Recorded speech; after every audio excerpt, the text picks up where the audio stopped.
Hi everyone, this is Professor Mughal. Things have changed in the last 6 months or so, and it's about time that we adopt and learn new tools. Microsoft Teams is a great tool to collaborate, share documents, and work with your team members. In this tutorial, I'm going to show you how to use Microsoft Teams, whether you being a student or working in a group or in a team, in less than 5 minutes. Let's get started.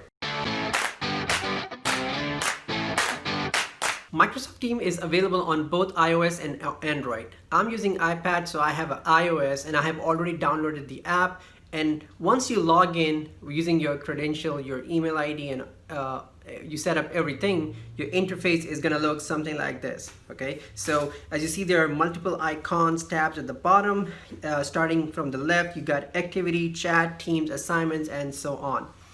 On the top left of your screen, what you see are the channels. What are channels? Sorry, not channels, but teams. What are teams? Teams are basically teams, you know. So there are 4 teams right now. The first one on the top that you see is ECE 1799. That's a course I'm teaching this fall.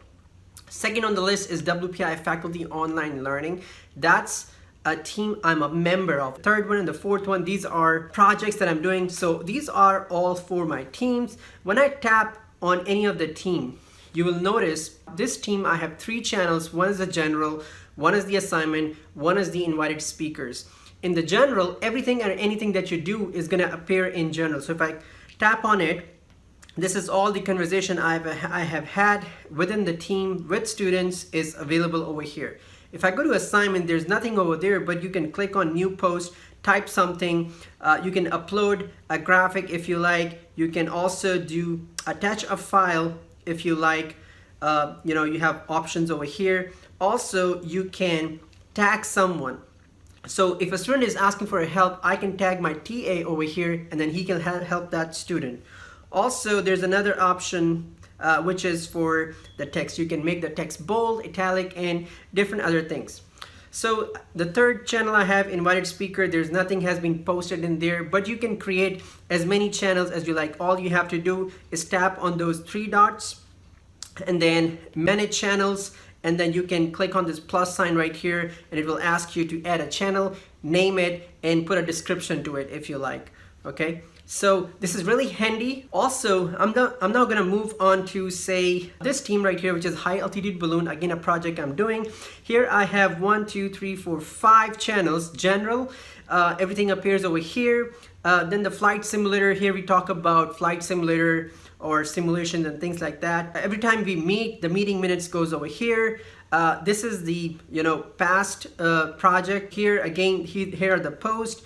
You can go to files and upload something. I have already uploaded a lot of stuff over here. If you want to add something to it, you click on add. You can add files, images, and folders to it. Also, if you go to more here, it will allow you to add any YouTube link or any URL also. So I'm gonna start with the activity icon over here, and everything that happens on my Microsoft Team account is gonna happen over. So it looks like Zach reacted to my message and he basically liked my message. And so if I go to say Ty, here I can individually go and write him a text message, type a message basically. I can give him a call. I can also do a video conference like we do in the Zoom. Here it looks like I have another message from Leo. He's saying, are we meeting today? I'm gonna say yes, send this message.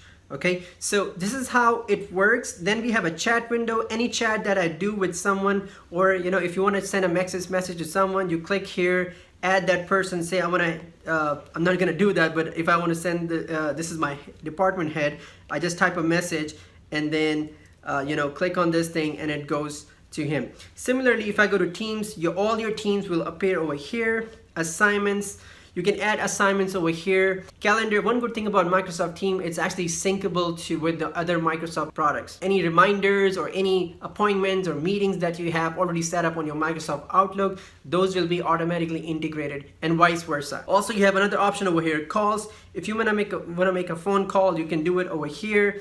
You can look for a person that you are trying to call. Say if I wanna make a call to Leo, I look over here, I click on his name, here's his email ID. Also on the left, it will tell you the archive, the history of the chat or communication I have had with Leo in the past. If you go to more, here's more options. Since this is a very basic tutorial, I don't want to go into more details. I want you to really download this app, onto your cell phone, and you will get notification every time there's an activity. It's a great way to communicate, share files, share document. And if you have a desktop version of it, you can actually create Microsoft PowerPoint, Excel, and Word document within and share with your colleagues in real time. I hope you enjoyed this tutorial. I wanted to go through it real quick. If you have any questions, please leave a message in the comment, and I shall see you next time. Thank you for watching this tutorial, and if you haven't already, please subscribe to the channel.